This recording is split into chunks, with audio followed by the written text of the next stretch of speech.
ومن أحسن قولا ممن دعا إلى الله وعمل صالحا وقال إنني من المسلمين.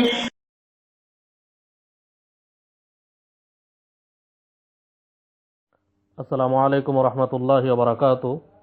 এক ভাই প্রশ্ন করেছেন যে যেহেতু রাসূল সাল্লাল্লাহু আলাইহি ওয়াসাল্লাম 12 রবিউল আউয়ালে জন্মগ্রহণ করেছেন, সেই ক্ষেত্রে ঈদে মিলাদুন নবীর উপলক্ষে তিনি 11, 12 এবং 13 তারিখ সিয়াম পালন করবেন।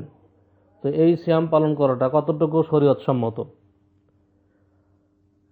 প্রথমত বলবো, দেখুন, ঈদে মিলাদুন নবী একটি স্পষ্ট বিদআত।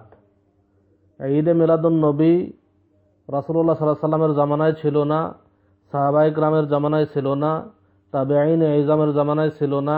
ইমাম আবু হানিফা রাহমাতুল্লাহ আলাইহি ঈদে মিলাদুন নবী পালন করেননি, করতে বলেননি। ইমাম শাফিঈ রাহমাতুল্লাহ আলাইহি করেননি, করতে বলেননি। ইমাম মালিক রাহমাতুল্লাহ আলাইহি করতে বলেননি, করেন নাই। আহমদ বিন হাম্বল রাহমাতুল্লাহ আলাইহি কোনো ইমামই এগুলো করেন নাই। এগুলো রাসূল সাল্লাল্লাহু আলাইহি ওয়াসাল্লামের মৃত্যুর অনেক বছর পরে এগুলো উৎপত্তি হয়েছে, যেটা 604 মতান্তরে 625 হিজরিতে ঈদে মিলাদুন নবীর জন্ম দিয়েছে ইরাকের এরবাল এলাকার গভর্নর মুজাফফরউদ্দিন কোকবুরি। রাসূল সাল্লাল্লাহু আলাইহি ওয়াসাল্লামের মৃত্যুর অনেক পরে, 600 বছর পরে এটা জন্ম হয়েছে। অতএব এটা কখনোই সুন্নাত হতে পারে না, এটা কখনোই নেকির কাজ হতে পারে না। একটা কথা মনে রাখবেন, যদি রাসূল সাল্লাল্লাহু আলাইহি ওয়াসাল্লামের জামানায় ঈদে মিলাদুন নবী পালন হইতো, সাহাবায়ে কেরামের জামানায় যদি ঈদে মিলাদুন নবী পালন হইতো, তাহলে রাসূল সাল্লাল্লাহু আলাইহি ওয়াসাল্লামের জন্ম তারিখ নিয়ে এত মতভেদ হইতো না। রাসূলুল্লাহ সাল্লাল্লাহু আলাইহি ওয়াসাল্লাম হাতির বছরে জন্মগ্রহণ করেছেন, এটা সহিহ হাদিস রয়েছে। হাতির বছর বলতে যে বছরে আবরাহা বাহিনী হাতি বাহিনী নিয়ে কাবা ধ্বংস করতে গিয়েছিল, ওই বছরেই রাসূল সাল্লাল্লাহু আলাইহি ওয়াসাল্লাম জন্মগ্রহণ করেছেন। যে রাসূল সাল্লাল্লাহু আলাইহি ওয়াসাল্লাম সোমবারে জন্মগ্রহণ করেছেন, এটাও সহিহ হাদিস দ্বারা প্রমাণিত। রাসূল সাল্লাল্লাহু আলাইহি ওয়াসাল্লাম সোমবারে মৃত্যুবরণ করেছেন, এটাও সহিহ হাদিস দ্বারা প্রমাণিত। কিন্তু রাসূল সাল্লাল্লাহু আলাইহি ওয়াসাল্লাম কোন মাসের কোন তারিখে জন্মগ্রহণ করেছেন এই ধরনের কোনো হাদিস নেই। এজন্য রাসূলুল্লাহ সাল্লাল্লাহু আলাইহি ওয়াসাল্লামের জন্ম তারিখ নিয়ে মতভেদ হয়ে গেছে।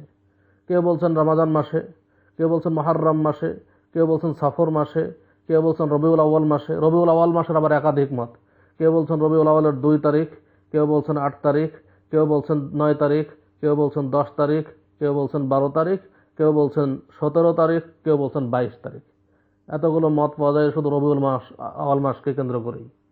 এখন চিন্তা করুন, রাসূল সাল্লাল্লাহু আলাইহি ওয়াসাল্লামের জামানায় যদি 12ই রবিউল আউয়াল বা যে কোনো জন্মদিবস পালন হইতো, রাসূল সাল্লাল্লাহু আলাইহি ওয়াসাল্লামের জামানায় যদি রাসূল সাল্লাল্লাহু আলাইহি ওয়াসাল্লামের জন্মদিবস পালন হইতো, আর সাহাবায়ে কেরাম যদি ওই জন্মদিবস পালনের সিলসিলা জারি রাখতেন, তারপর তাবেঈনে ইজাম যদি তার জারি রাখতেন, তারপরে মানুষ আস্তে আস্তে ঈদে মিলাদুন নবী পালন করতেন, তাহলে কি তার জন্মদিবস নিয়ে কোনো পার্থক্য হইতো?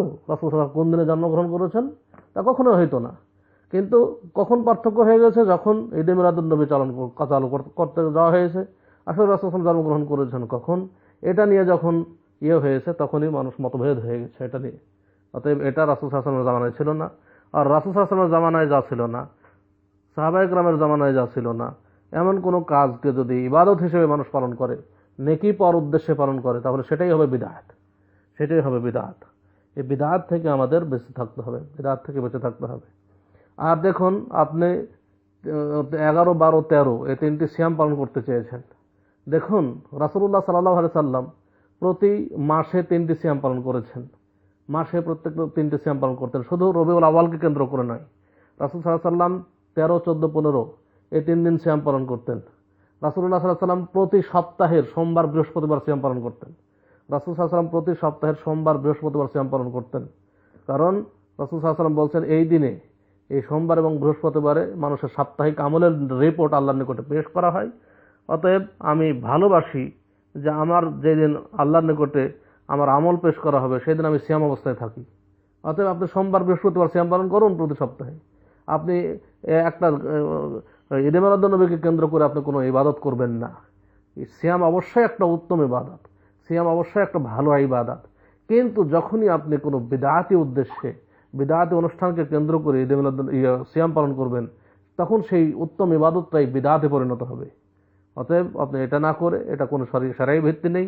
এই ঈদে মিলাদ রবিউল আউয়াল মাসের 11, 12, 13 এই 3টি সিয়াম রাসূল সাল্লাল্লাহু আলাইহি ওয়াসাল্লাম পালন করেন নাই, সাহাবায়ে কেরাম পালন করেন নাই, তাবেঈন ইজম পালন করেন নাই।